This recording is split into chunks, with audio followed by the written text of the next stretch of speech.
Olá, galera do segundo ano. Vamos dar prosseguimento ao segundo bimestre com o capítulo 8, Movimentos Sociais, que se inicia agora. Tá? Eu vou aqui diminuir a minha câmera para que a gente possa visualizar os slides. Tudo bem? Então a gente traz essa imagem do Gildácio Jardim, que é um cara de Minas Gerais, que ele pinta em cima de tecidos de chita, como vocês têm visto aí. Né? Pinturas belíssimas. Ele vai ilustrar esse nosso capítulo 8, os nossos slides, tá certo? Eu começo com a questão motivadora deste capítulo. Qual é o papel dos movimentos sociais na transformação política e na ampliação e manutenção dos direitos de cidadania da população? Né? Qual a importância dos movimentos sociais para uma melhora na qualidade de vida das pessoas? E aí eu pergunto para vocês, faço essa provocação para vocês. No mundo em que vivemos, há alguma necessidade de transformação? Ou nós vivemos numa ordem já estabelecida, já bem ajustada, em que a gente pode dar prosseguimento à nossa vida? Esse é um questionamento que eu faria para vocês se nós estivéssemos numa sala de aula presencial. E aí nós temos os movimentos sociais. Né? O que é que seria isso, os movimentos sociais conceitualmente? Tá?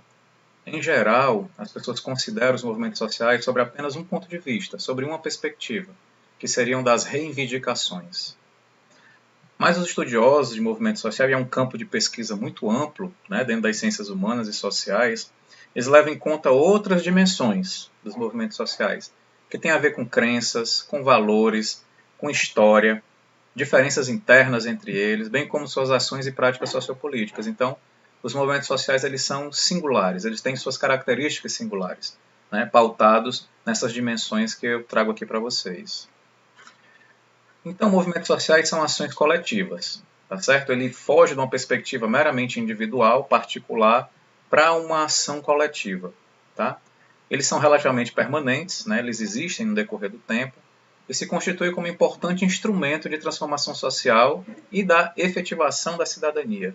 A cidadania nós estudamos nas aulas passadas, que tem a ver com a questão dos direitos, não é isso? Com o exercício dos direitos, a população tendo seus direitos.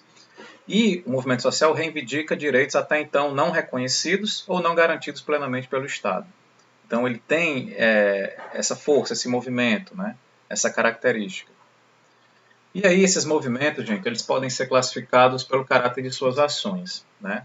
Nós temos alguns que são voltados para a transformação da sociedade, transformações estruturais da sociedade, e outros que seriam para a conservação de determinadas conquistas, como por exemplo, aqui vocês veem, né, um movimento social para a manutenção da Previdência, não é isso? Então, para a conservação de determinadas conquistas. E aqui nós temos o movimento de diretas já no final dos anos 80, em que as pessoas gostariam de votar, de eleger o seu presidente. Né? Há mais de 20 anos isso não acontecia naquela época. Então, é uma transformação da sociedade, não é isso? Uma transformação estrutural. Tá? Então, gente, direitos eles não caem do céu, eles são construídos em debates, em determinados conflitos políticos. Então, todos os direitos que a gente tem, isso a gente já discutiu também nas aulas passadas, tem a ver com esses conflitos, com essas reivindicações, não é isso, de movimentos sociais, tá certo? Então, não é uma ideia que vem pronta na cabeça dos legisladores e eles aplicam para que a gente seja beneficiado. Muitas das vezes a gente precisa reivindicar, a gente precisa solicitar, pedir. E muitas vezes, né, de uma forma no embate político, tá certo? Então, os movimentos sociais eles são nocivos para a ordem social? Algumas pessoas compreendem assim, né, que a gente vive numa ordem. Alguns autores, como Talcott Parsons, citado no livro, né, sociólogo estadunidense, como também o próprio Durkheim, um dos pais da sociologia, ele vai trazer essa questão que o movimento social, esse conflito, né, ele pode ser nocivo para a ordem social, né, gerar uma situação de anomia nas palavras de Durkheim. Né, mas, e Talcott Parsons também questiona essa questão dos movimentos sociais. Né. Então, eles são nocivos para algumas pessoas, sim, né, porque gera uma certa desordem, né, gera uma certa animosidade. Então, para algumas pessoas é considerado os movimentos sociais como nocivos. Tá certo? O confronto político é importante para a transformação da sociedade. Aqui vocês veem uma imagem, né, com pessoas aparentemente donas dos meios de produções e aqui trabalhadores, né, de diversas ordens também. Então, esse cabo de guerra aí puxando um pouquinho para cada lado, né, um pouquinho para os direitos sociais, um pouquinho puxando aí para os empresários, né, para os investidores. Então fica esse cabo, né, até que ponto esse conflito político ele é importante para a transformação da sociedade, tá certo? Porque a gente não pode somente ver, né, os interesses de determinada parcela da população em detrimento de outros. É necessário que haja um certo equilíbrio aí para garantir os direitos mínimos, né, os direitos básicos das pessoas, tá certo?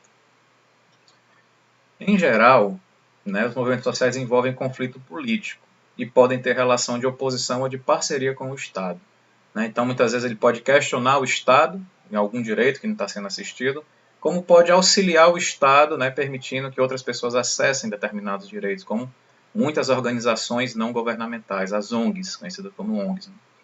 A ação dos movimentos sociais orienta-se por um repertório. Cada movimento social tem um repertório. A gente vai ver no decorrer desse capítulo, né, o repertório dos movimentos sociais.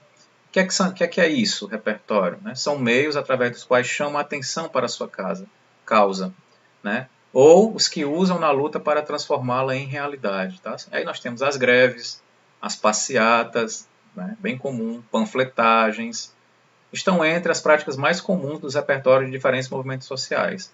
Mas hoje, né, nós temos outros elementos também que compõem esse repertório. E aí nós vemos aqui essa charge, cada um trazendo um pouco as suas causas, né?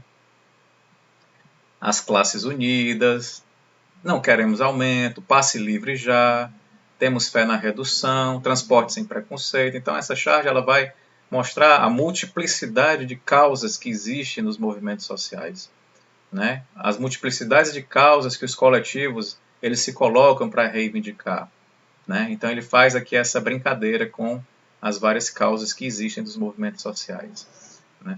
E aí eu achei interessante essa imagem, somos a rede social. Por que eu coloquei isso?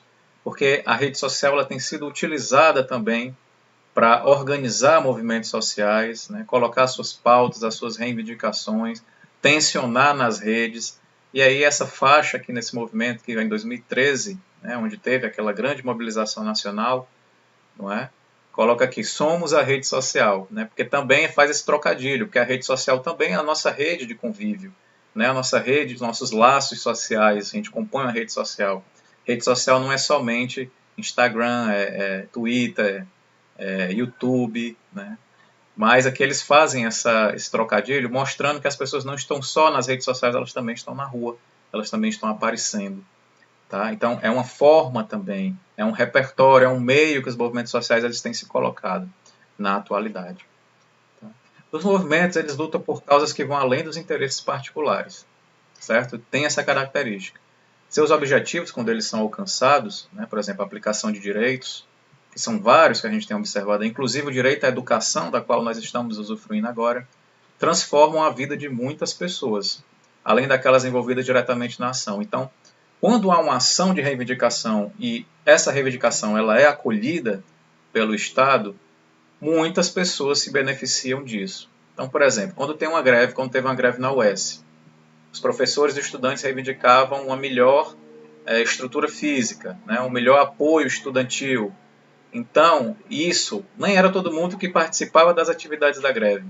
Mas, no entanto, o governo acolhendo essas reivindicações, a comunidade uesiana se beneficiou, né, da melhoria do espaço físico estrutural, né, do maior aporte de recursos para o apoio estudantil, não é isso? Então, a comunidade toda se beneficia disso. Isso é um espaço menor, espaço da universidade, mas em pensar no município, no estado, no país, também há, né, essa forma de benefício, tá certo? Então, muitas pessoas podem se beneficiar dessas ações. Tá? Isso ocorre devido à universalização das conquistas, certo? Que acabam por afetar muitas pessoas em um mesmo espaço político, um país, por exemplo, né? Quando o Estado brasileiro ele acolhe essa reivindicação, as pessoas, todos os brasileiros e brasileiras se beneficiam, não é, desse direito, tá? E pela sua sedimentação na forma de leis e políticas de Estado, acaba se tornando leis, políticas públicas de Estado essas reivindicações em grande medida. Né? Em um determinado momento da história brasileira foi reivindicado educação gratuita para todos, educação como um direito. E aí hoje a gente se beneficia dessa política pública, né, que está em leis. estendendo seus efeitos para futuros cidadãos que no momento da conquista ainda não eram nascidos, por exemplo. Né? No momento da conquista da educação gratuita para todos os brasileiros e brasileiras, por exemplo, vocês não tinham nascido ainda. No momento da conquista do voto direto para os nossos representantes, vocês ainda não tinham nascido, não é isso? Mas vocês hoje se beneficiam disso, certo? Então, gente, uma coisa que é importante deixar claro, que movimento social, lutar por uma melhoria da qualidade de vida não é crime, né? É natural e próprio das democracias que as pessoas lutem para a conquista de direito, né, para uma maior participação nas decisões políticas, tá certo? Então, a luta que é chamada aqui não é a luta corporal de violência, é a luta por requisição de maiores direitos, né, de uma maior participação, certo? E é bem próprio das democracias. A democracia não representa somente o voto, como a gente estudou no capítulo passado, mas também a ampla participação social em manifestações, em colocações públicas, certo? Então a gente finaliza o início do capítulo, né, aqui sobre movimentos sociais. Eu queria desejar que vocês muita saúde, muita paz, continuem atentos às recomendações sanitárias, tá certo? Agradecer a atenção de vocês e me coloco à disposição aí no WhatsApp, no Google Sala de Aula, para que a gente possa conversar sobre esse capítulo, tudo bem? Vou finalizando aqui, até mais.